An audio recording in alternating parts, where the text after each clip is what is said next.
Salut à toutes et à tous les loups, salut les amis, j'espère que vous allez bien. La Star Academy, et oui vous l'avez vu, est de retour sur TF1. Alors j'ai été un petit peu curieux quand même parce que la Star Academy, bon moi qui ai passé la trentaine et tout, ça a un petit peu bercé mon enfance, on va dire, mon adolescence, je sais pas ce qu'il en est pour vous. Alors oui, la Star Academy est de retour pour une 10e saison, 14 ans après la dernière saison diffusée sur TF1 et une dizaine d'années après la 9e saison qui elle fut diffusée sur Énergie 12.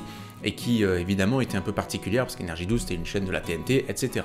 Mais bon, que doit-on penser de ce retour de la Star Academy? Moi je dois avouer que lorsque je l'ai appris il y a plusieurs mois, j'étais très, disons, bon, j'étais pas super emballé, mais je me suis dit je vais quand même regarder la première, parce que bon, les premières saisons de la Star Academy, bah, je les suivais plutôt bien, je suivais même les quotidiennes et tout à l'époque, bon, c'était l'époque de Jennifer, Nolwenn, tout ça, donc c'était un peu le début de tout ça, on était dans la hype et tout, mais bon, voilà, la Star Academy est de retour, alors j'étais du coup assez perplexe, mais en même temps on nous explique qu'aujourd'hui c'est le retour, c'est la mode du vintage, mais est-ce que le 20 ans c'est vintage? Alors que dire des années 80, 70, 60.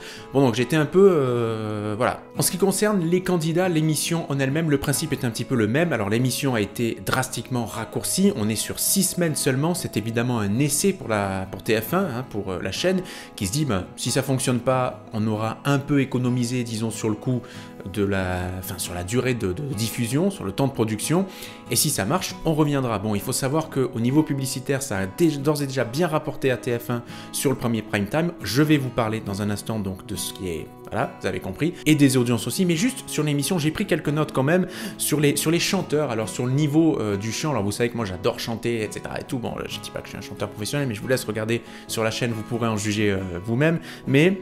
je pense qu'il y aura, j'ai pris quelques petites notes, très sincèrement un gros combat entre Léa, entre Anisha, entre Hassen et dans une moindre mesure je pense Enola, mais à mon avis elle sera pas très loin.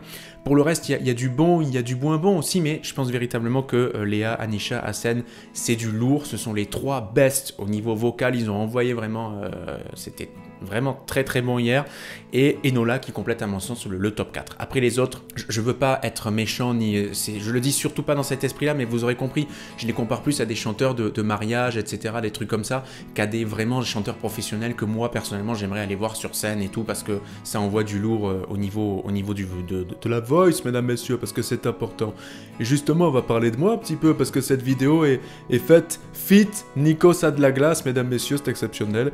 Oui, alors Nikos, c'était magique hein, hier. Alors Nikos, c'est le retour de la chevalière, c'est toujours des discours très philosophiques, j'ai noté, on pourrait faire un bingo avec Nikos, c'est incroyable. Nikos, alors franchement vous me direz pas le contraire, il a des expressions de taré qui répète à chaque fois qu'il y a un truc de la Starac ou quoi. Par exemple, le corps professoral, mesdames, messieurs, c'est exceptionnel. Le corps professoral, je pense que j'ai dû le dire une demi-douzaine de fois hier, et je le dirai une bonne centaine de fois à la fin de cette saison. Oui, le corps professoral, j'en perds mon latin, mesdames, messieurs, j'en perds mon grec. Jennifer, bien sûr, Jennifer, bah, j'ai dû le répéter 30 fois, non seulement parce qu'elle était présente, mais aussi parce que je l'adore, évidemment, The Voice, la Starac, bref, Jennifer, c'est la Starac, vous l'avez compris. Et puis... ils vont entrer dans l'arène. Ils vont entrer dans l'arène, mesdames, messieurs, c'est ce soir. Là, tout de suite, vous allez entrer dans l'arène. Et les spectateurs vont vous voir, ils sont là pour vous. Ils sont déplacés pour vous, ils sont venus pour vous, mesdames, messieurs, c'est exceptionnel. Une autre expression, Damary-Lélis, bien sûr le château aussi, c'est important.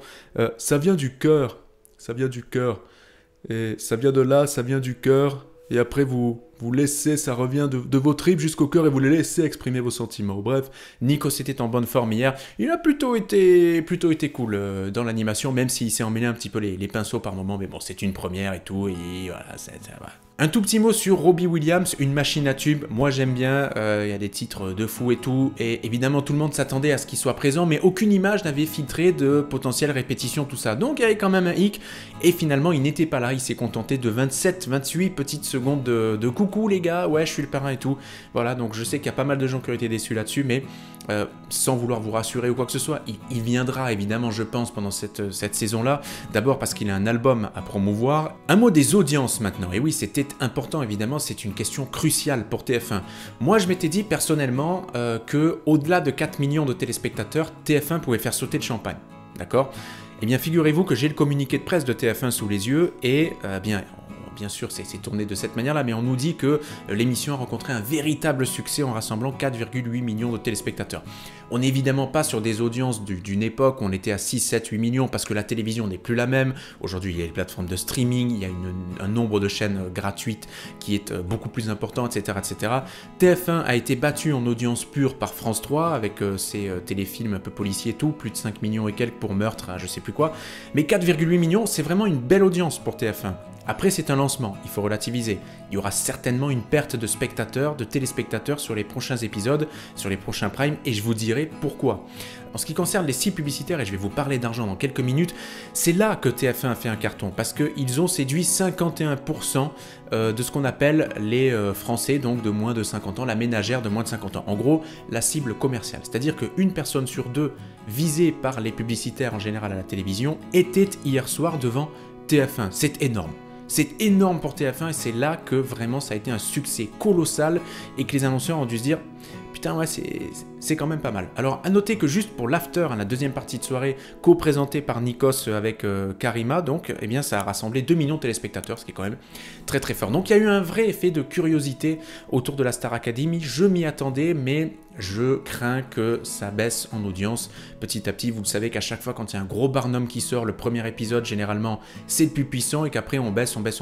Éventuellement il peut y avoir un rebond pendant la saison, un rebond aussi lors de la finale, mais généralement ça baisse. Et là pour un programme comme ça, ultra vintage comme la Starac, je pense que ça va sérieusement plonger. Mais peut-être que je me trompe, évidemment je souhaite du succès à la Star Academy, aux élèves bien sûr de la Starac, mesdames, messieurs. Un dernier mot donc sur l'argent. Là aussi je suis allé un petit peu fouiner sur les pages de TF1, les pages pro de TF1, et j'ai retrouvé donc bien ce que TF1 a empoché hier pendant les pubs. Sachez que pour une pub, alors je prends pas la pub qui se diffusait juste avant le début du Primetime Star Academy, mais pour la publicité par exemple de 21h50 environ, sachez que TF1 avait mis en vente les 30 secondes de spot publicitaire à 100 000 €. 100 000 € les 30 secondes de spot publicitaire.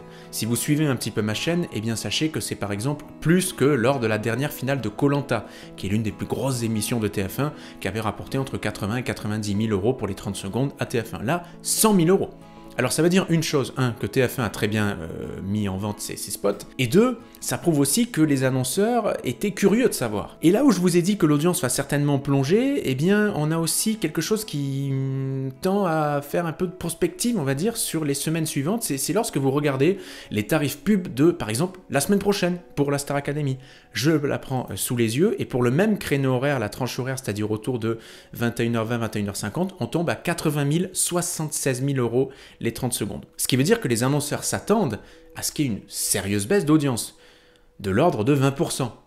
Donc, il se pourrait effectivement que on tombe autour des 4 millions, peut-être même un petit peu au-dessus, mais peut-être un petit peu en dessous des 4 millions de téléspectateurs pour les autres primes. En tout cas, on verra. N'hésitez pas à me dire ce que vous avez pensé de ce premier prime de la Star Academy, de ce retour de la Star Academy.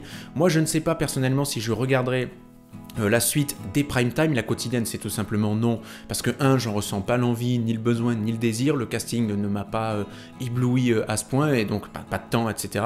Et je suis peut-être plus trop, je pense, la génération concernée, déjà, ça fait mal de dire ça, c'est chaud patate, mais je pense que peut-être que je regarderai les autres primes, alors en direct ou en replay, j'en sais rien, je me laisserai décider, on verra bien, ce sera en fonction un petit peu des actualités. Dites-moi si vous avez regardé, si vous aimeriez regarder encore, et puis oui, sachez qu'il y aura peut-être des bisbises qu'on ne verra peut-être pas forcément à l'écran, mais des bisbises entre les quotidiennes, vous savez, tous les jours il y aura une émission Star Academy, comme à la grande époque, et les prime time, le vendredi soir, tout ça. C'est que la quotidienne ne sera pas produite par la même boîte de prod que les prime time. Ce qui veut dire, je vous laisse pas imaginer les conflits.